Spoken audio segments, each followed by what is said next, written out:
హస్తం అంటే చెయ్యి, దాని ప్రయోగం, దాన్ని ఉపయోగించడం, దానివల్ల నష్టాలు ఏంటి అని. చాలామంది ఏంటంటే ఇండియాలో ముఖ్యంగా 13, 12 ఏళ్ళ నుంచే కోరికలు మొదలవుతాయి. అప్పుడప్పుడే గడ్డల మీసాలు కొంచెం కొంచెం వస్తుంటాయి. నూనూగు మీసాలు అంటారు. వాళ్ళకు ఆ వయసులో అమ్మాయిల దగ్గరికి పోవడం కానీ, వాళ్ళతో సెక్స్ చేయడానికి కానీ సైకలాజికల్గా, ఫిజికల్గా రెడీగా ఉండరు.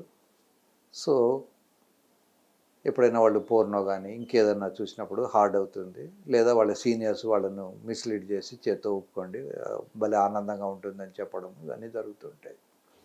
ఆల్మోస్ట్ 99.99% ఆఫ్ ది మగవాళ్ళు ఏదో ఒక టైంలో మాస్టర్బేట్ చేసుకుంటారు. ఈ మాస్టర్బేట్ చేసుకోవడం వల్ల మంచిదే, లోపల ఉన్న ఫ్లూయిడ్ బయటకు వస్తుంది. అయితే ఇది అకేజనల్గా చేసుకుంటే పర్వాలేదు, కానీ అదొక కంపల్సివ్ డిజార్డర్ అయిపోయి అది చేస్తే కానీ అతనికి మనసున పట్టని విషయం, రెస్ట్లెస్గా ఉండడం, చదువు మానేసి అదే పనిగా కేవలం మాస్టర్బేట్ చేసుకోవడం, ఇలాంటివి చేయడం వల్ల కెరీర్లో డిస్టర్బెన్స్ వస్తుంది. ఇట్లాంటి వాటికి మనం వద్దని చెప్తే ఇంకా ఎక్కువ చేస్తారు. కనుక చిన్నపిల్లల్లో కనుక మనం గమనిస్తే ముఖ్యంగా తల్లిదండ్రులు పిల్లలకి ఆ టైంలో ఒక ఫిక్స్డ్ ఫార్ములా చెప్పాలి. బాబు ఎవ్రీ సాటర్డే నువ్వు మాస్టర్బేట్ చేసుకో, మిగతా రోజుల్లో చేసుకోవద్దు అని. ఎందుకు చేసుకోవద్దు అని అంటే, ఒకసారి కనుక దీనికి అలవాటు పడిపోతే, యూజువల్గా పెళ్ళైన తర్వాత కూడా నాకు కొంతమంది పేషెంట్లు ఉన్నారు. సార్ నేను వైఫ్తో సంసారం చేస్తాను, కానీ మళ్ళీ వెంటనే బాత్రూంలోకి వెళ్ళి నేను ఊపుకుంటే కానీ నాకు తృప్తి రాదు అని. So it's a very artificial thing, ఇది నాట్ ఎ న్యాచురల్ థింగ్. భగవంతుడు మగవాళ్ళకి అంగాన్ని పిల్లల్ని కంటానికి కోసం ఇచ్చాడు, చేత్తో ఊపుకోవడానికి కోసం అని ఇవ్వలేదు. అయితే మనకు పార్ట్నర్ దొరకనప్పుడు, లోపల ఒక కంజెషన్, ఒక ఫీలింగ్ ఉన్నప్పుడు చేసుకోవడంలో తప్పులేదు.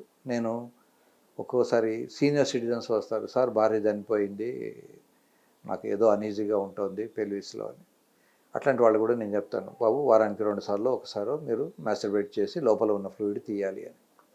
ఎవరైతే రెగ్యులర్గా ఇజాక్యులేట్ చేయరో, కనీసం వారానికి 2 సార్లు తీయరో, వాళ్లకు ప్రాస్టేట్ క్యాన్సర్ వచ్చే అవకాశం ఉంటుంది.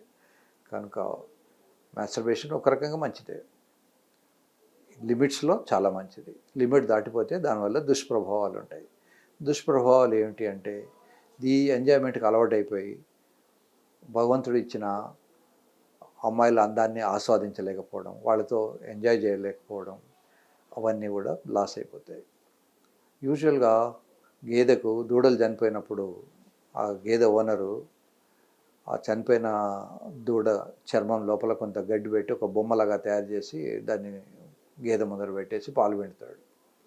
20 లీటర్లు ఇచ్చే గేదె 2-3 లీటర్లు ఇస్తుంది. 2-3 సంవత్సరాలు ఇచ్చే గేదె 2-3 నెలలు ఇచ్చేసి మానేస్తుంది. ఎందుకు అంటే దానికి స్టిమ్యులస్ లేదు, దాని నుంచి వచ్చే శబ్దం లేదు, దాన్ని తోకాడించడం, దాని కళ్ళల్లో కదలికలు ఇవేవి తల్లికి రావట్లేదు. అందుకని అది గెట్స్ ఫ్రస్ట్రేటెడ్. తల్లికి ఫ్రస్ట్రేషన్ వచ్చేసి పాలు తగ్గిపోతాయి. ఆఫ్టర్ ఆల్ గేదెకే ఇంత మెదడు ఉంటే మనుషులకు ఎంత ఉంటుంది. కనుక వాళ్ళకు యాక్చువల్గా పార్ట్నర్ నుంచి రావాల్సినటువంటి స్టిమ్యులస్ లేకుండా ఈ ఆర్టిఫిషియల్గా స్టిమ్యులస్ తయారు చేసుకొని పోర్నో చూస్తున్నాం, లేదా బొమ్మలు చూస్తున్నాం, సెల్ ఫోన్లో బొమ్మలు చూస్తున్నాం, చేత్తో ఊపుకొని, ఇట్స్ ఆల్ ఆర్టిఫిషియల్ థింగ్. ఈ ఆర్టిఫిషియల్లో న్యాచురల్గా ఎంజాయ్ చేయాల్సినవన్నీ పోతాయి. పెళ్ళైన తర్వాత ఎంతో గొప్ప విషయం వైఫ్తో స్కిన్ టచ్లో చేయడం, ఆ టచ్లో ఉన్న ఆనందాన్ని అనుభవించడం, అవన్నీ ఏమీ ఉండవు. కనుక ఐడియల్ థింగ్ ఈజ్, ఇది మంచిది కాదు. అయితే దీన్ని కొద్దిమంది క్వాక్స్, కొంతమంది ఫాల్స్ డాక్టర్సు జనాల్ని భయపెట్టి మోసం చేస్తుంటారు. ఎస్పెషల్లీ నార్త్ ఇండియాలో దీన్ని ధాత్ సిండ్రోమ్ అంటారు. ధాతు పోయిందా, అమ్మో నీ శక్తి అంతా పోయింది అంటారు. నిజానికి శృంగారంలో పాల్గొంటే ఎట్లాంటి శక్తి పోదు.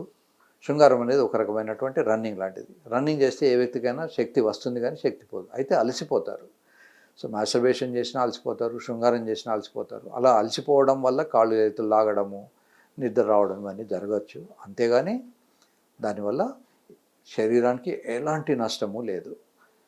బికాస్ మీరు అది చేత్తో ఊపినా, అమ్మాయి జననాంగాల్లో పెట్టినా, లేదా జంతువులతో చేసినా బాడీకి ఏమీ తేడా పడదు. కానీ మనసుకు చాలా తేడా పడుతుంది. ఒక రకమైన గిల్ట్ ఫీలింగ్ వస్తూ ఉంటుంది.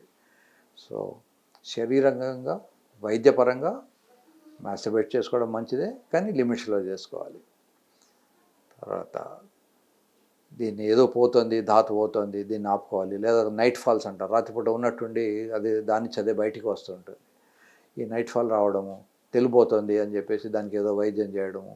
నా దగ్గరకు ఒక్కోసారి పేషెంట్లు వస్తారు, వాళ్ళు ఏదో నాటు మందులు వాడేసి మొత్తం అసలే రాకుండా పోయింది సార్, అసలు లేవడం కూడా లేదు. సో ఇట్లాంటివి చేయకుండా క్వాలిఫైడ్ డాక్టర్స్ని కనుక్కొని దానికి కావాల్సినటువంటి మందులు తీసుకుంటే ఈ డార్క్ సిండ్రోమ్ అనేది పెద్ద ఇష్యూ కాదు.